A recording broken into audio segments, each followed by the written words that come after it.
जिंदाबाद जिंदाबाद आजम जगरूर मुर्दाबाद मुर्दाबाद मुर्दाबाद आजम जगरूर हाय हाय हाय हाय हाय हाय NPS go back go back go back UPS go back go back go back OPS लागू करो लागू करो लागू करो।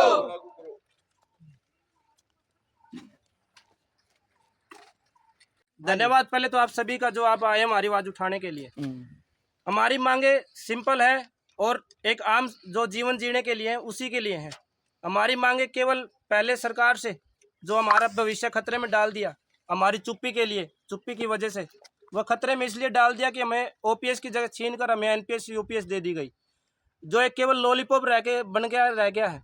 हमें ओपीएस केवल ओपीएस चाहिए, ना कि यूपीएस और एनपीएस के छलावा चाहिए। और दूसरी मांगे हमारी केवल 8वां पे कमीशन लागू करने की है। आजकल परिस्थितियां सामाजिक विश्व देश विदेश की युद्धों के कारण ऐसे हालात, ऐसी व्यवस्था बना दी गई सरकार की तरफ से कि हमें ऐसे बरगलाया जा रहा है कि आर्थिक संकट गहराया जा रहा है। देश पर आर्थिक संकट है, एलपीजी सिलेंडर सब कुछ की मांगों में बढ़ा दी गई। लेकिन हम ये नहीं चाहते कि हमारी चुप रहने की वजह से हमारे 8वें कमीशन को भी उसी बंद थैली में डाल दिया जाए, जिसकी वजह से हमारी सारे जो आगे के भविष्य के सपने हमारे कर्मचारियों ने उम्मीदें लगाई थी वो सारी खत्म हो जाए।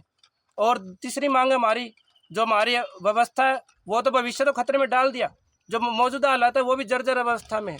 हमारे जो क्वार्टर हैं, हम बाहर से हैं सारे कर्मचारी, क्योंकि केंद्र के कर्मचारी है, कोई यूपी से, बिहार से, झारखंड से है, कोई राजस्थान से, परिवार रखता है अपने साथ। लेकिन एक भी क्वार्टर ऐसा नहीं है कि जिसकी हालत ऐसा ना हो कि बारिश आए तो छत टपकती है, आंधी आई तो दीवार हिलने लग जाती है। हमें केवल यही चाहिए, हमें कोई आवास जर्जर अवस्था में नहीं चाहिए, हमें आवास चाहिए, सुरक्षित चाहिए और शानदार चाहिए। इन्हीं मांगों को लेकर आज प्रशासन के विरोध में भी मुर्दाबाद की है और सरकार को भी कड़ी चेतावनी देना चाहते हैं। अभी तो हम स्टेशन टू स्टेशन स्तर पर कर रहे हैं ये। अगर हमारी मांगों को 8वें कमीशन को लागू नहीं किया गया, पूरे रेल स्तर पर यह आंदोलन किया जाएगा और कभी भूख हड़ताल से लेकर अभी शांतिप्रिय तरीके से कर रहे हैं। अगर रेल का चक्का जाम करने की बात आई तो हम वहाँ तक जाएंगे, लेकिन हमें 8वां पे कमीशन चाहिए, ओपीएस चाहिए, रेगुलर भर्तियाँ चाहिए। निजीकरण से हमारा देश की जो रेल का चक्का, देश की धड़कन थी रेल, उसको हमारे देश की धड़कन को रोकने का काम किया जा रहा है निजीकरण की वजह से। हम इन मांगों को लेकर, चाहे वो ओपीएस हो, चाहे 8वां पे कमीशन लागू करने की बात हो, और चाहे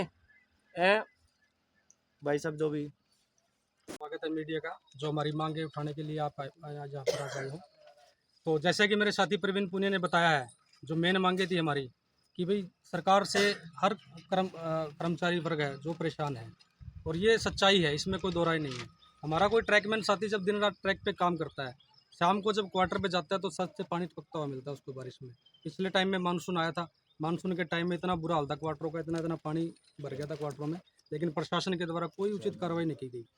हमने लगातार इन अधिकारियों को सचेत करवाया है कि भाई हमारे क्वार्टरों का जो हमारा कर्मचारी, रेल वर्ग का जो मजदूर वर्ग है, वो ट्रैक पे काम करता है, शाम को जब आवास पे जाता है तो उसकी फैमिली उसको कितने सुनाती है कि तू एक सरकारी कर्मचारी है, तेरे को क्वार्टर की तो अपनी जो सुधार करवा नहीं पा रहा।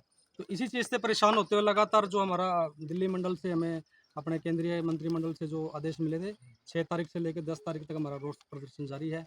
कोरोना काल के टाइम में, जितना टाइम कोरोना रहा, हमारे रेल कर्मचारियों ने रेल चलाई, मालगाड़ियाँ चलाई, पूरा रेलवे को पैसा कमा के दिया, लेकिन उस टाइम की भी जो हमारी महंगाई की किस्तें हैं वो आज तक नहीं दी गई है। उसके बारे में लगातार हमारी मांग जारी है। ठेकेदारी प्रथा लागू कर रखी है, ठेकेदार आते हैं अपना जो भी टाइम पास करके काम करके चले जाते हैं, लेकिन उसमें कोई बढ़िया काम नहीं हो पाता है। और दूसरी बात ये कि हमारा जो वर्दी का भत्ता है, वो वर्दी का भत्ता हमें बढ़ाने की मांग है, 10,000 रुपये की मांग है। 8वें पे कमीशन की मांग है, फिटमेंट फैक्टर हमारा 3.5 से कम नहीं होना चाहिए। ओपीएस सबसे मेन बड़ा मुद्दा है, क्योंकि यूपीएस और एनपीएस ये सिर्फ एक लॉलीपॉप बन के रह गया है, क्योंकि 13 से 14 लाख कर्मचारी है रेलवे के अंदर सेंट्रल गवर्नमेंट के, उनमें से आज तक केवल 1-1.25 लाख कर्मचारियों ने ही यूपीएस को माना है। अगर यूपीएस इतनी अच्छी होती तो आज तक 13 लाख कर्मचारी उसको अडॉप्ट कर चुके होते। हमारा ये कहना